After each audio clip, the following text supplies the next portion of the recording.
Andrew McCART, IFL TV in association with MTK Global. I'm here in Green Gears again. With me I've got Billy Nelson, William Nelson, I'm going to start calling you. Is that alright? Thank you. Happy New Year, buddy. Happy New Year, mate. Have a good one? I was on holiday, I was in Gran Canaria. I seen that with your good lady. Yeah. My good wife, with a nice, quiet, restful time. I needed the rest of that. Well, let's talk about 2020. Start of the new year, start of the new season. Big things ahead.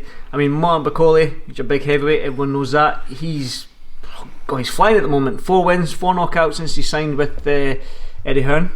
I mean, what can we expect from 2020 from the big man? Well, as far as I'm aware, we're fighting on March the 7th.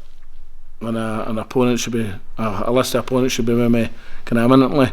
A big step up in class. I'm hopeful anyway. I really hope it is. And then, you know, as I've said previously, I do believe Martin's capable of fighting any man on the planet. And but being realistic,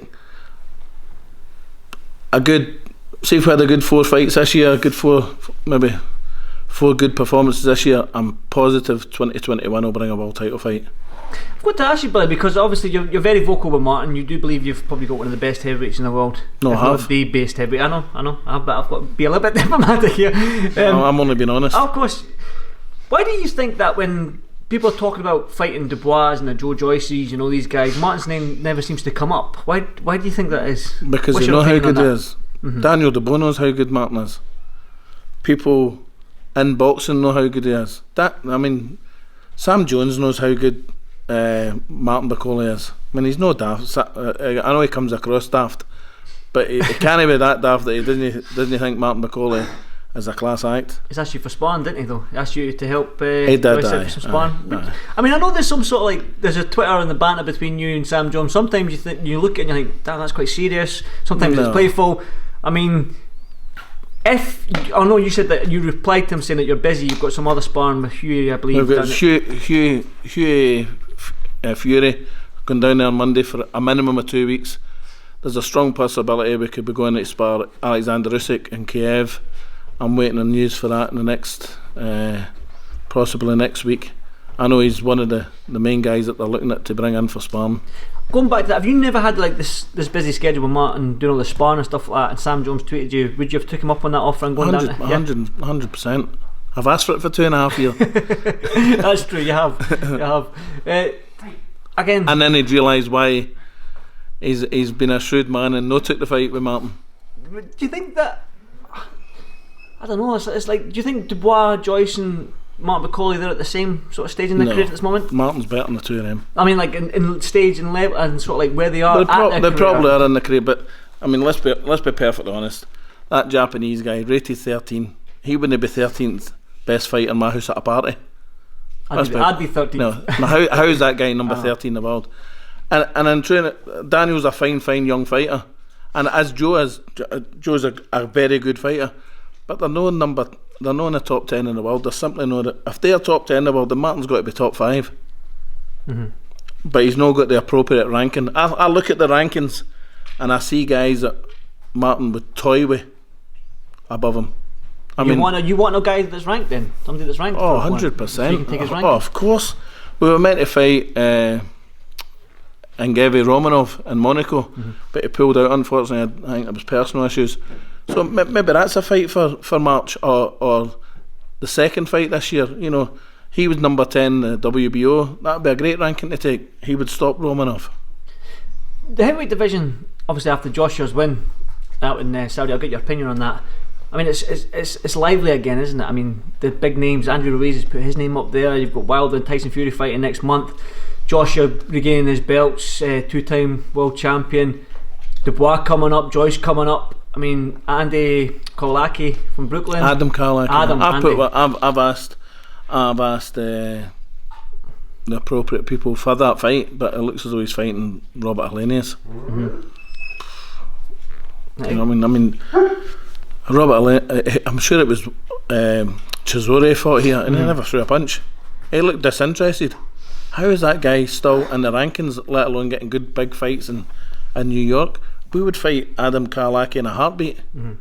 The truth of the matter is, I said to Martin,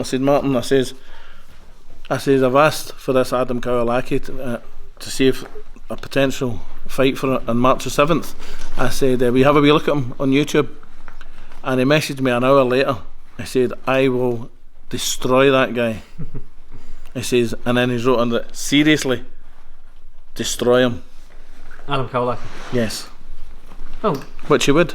Just like I said, the Martin's up there now after these. I'm sure he should be up there by now with these 4 good wins that he's had. 4 knockouts, 4 wins after obviously the disappointing loss to Michael Hunter. Bear in mind, Kawalaki went the distance with Hernandez. He went the distance with several guys. You know what I mean? Hernandez was a tough, durable opponent. Martin destroyed him in 2 rounds. I told Martin he'd come out fast, because I've seen him do it in previous fights, and bang on tee, he came out fast. Martin just blocked, hit him with counters, and then just... The second round? Second round, I was there. It was in Newcastle, wasn't it? Was it Newcastle? What was it? Manchester on Katie Taylor's undercard. Yeah, I knew I was at one of them, because it was a Newcastle one, was Kevin Johnson, that's it. Kevin Johnson, and Patera was in Liverpool. That's right. So, Martin Bakole, March 7th. I mean, how many fights you want from this year? Are you... Well, I'd March 7th, and then hopefully a big, huge fight. Well, I'd be very hopeful that we'd be on AJ's undercard, whenever that is. If indeed it's May, I would love to be on that. And they're good friends, AJ and Martin, aren't they? Well, AJ's management companies works for Martin. That's good then.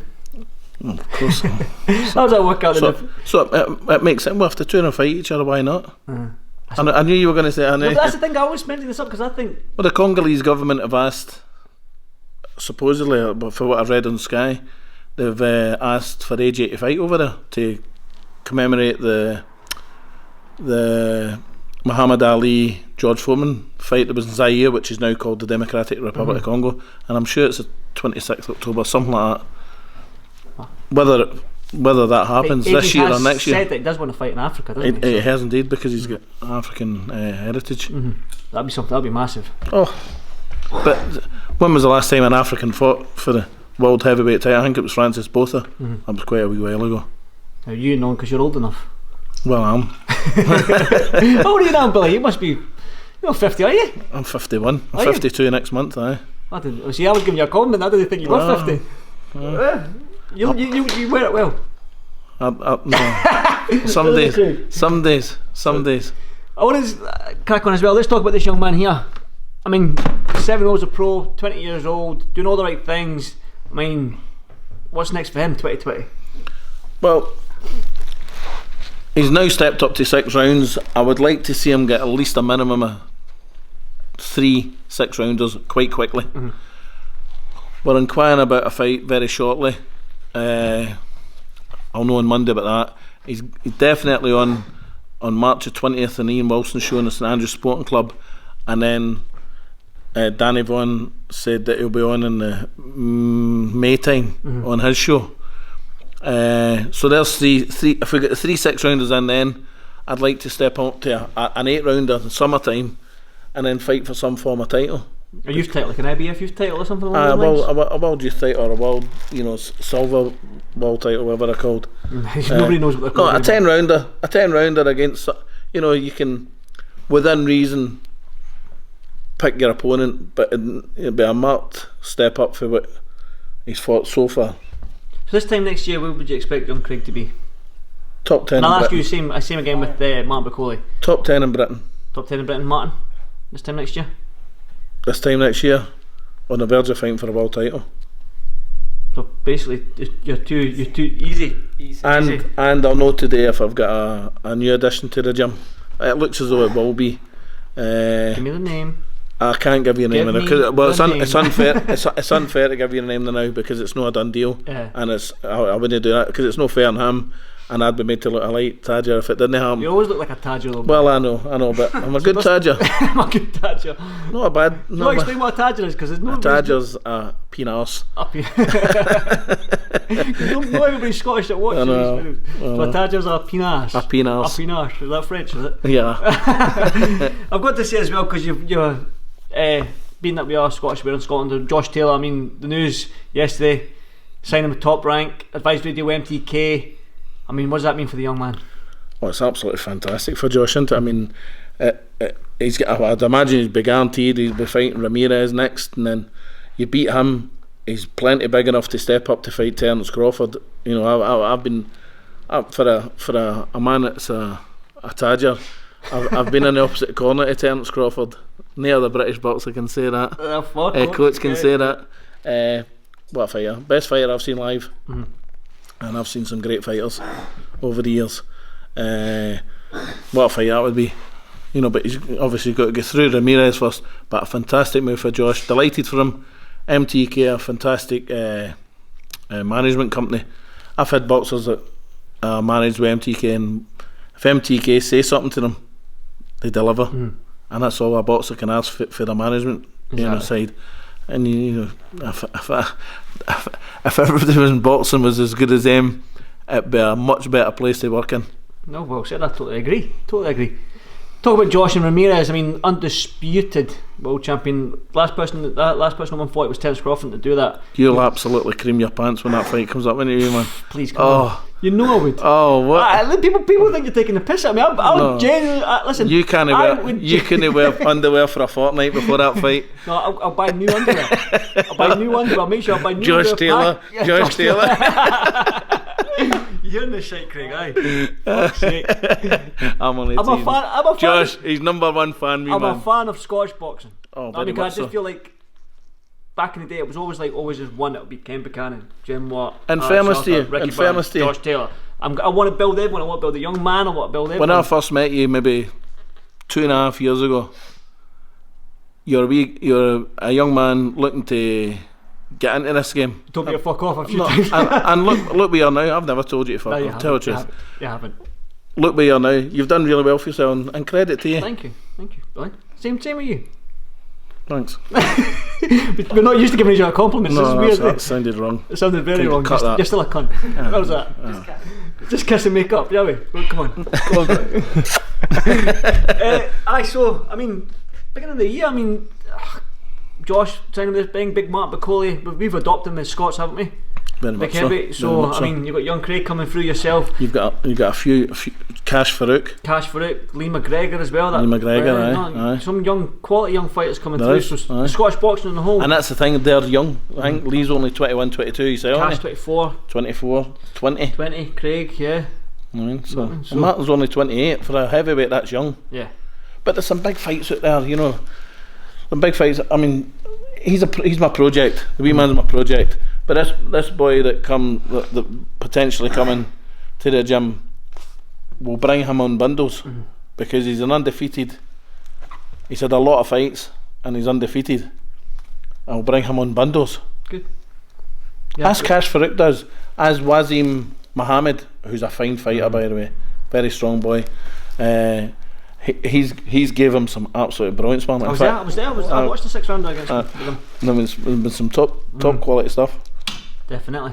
Well, I won't keep you much long, Billy. I mean, thank you for inviting me to your gym as well. I've got a young man to interview. I'm sure that this will be the first of many this year. Well, let's hope so. Let's hope it's a successful year. Last year, delighted to say my gym was undefeated last year. Really happy with that. I'm happy for the boys. At the end of the day, they're the ones that put in the hard work. They're the ones that go on the diet. The fans don't see the dieting side that they've got to go through.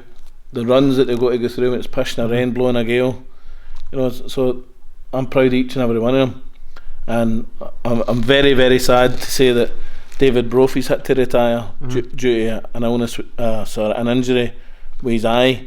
But hopefully he'll remain in the sport in a good capacity. You know, potentially even. I think he's going to come here and be my assistant trainer. There you go then, eh? He's got a lot of knowledge, hasn't he? To be honest, he's been a lot. He's trained guys like Ricky Barnes. You've been in his corner for so long, so he does have maybe some knowledge. He's fought some of the best fighters, and he's got a lot of knowledge between the ears. And let's face it, they're fucking some big ears.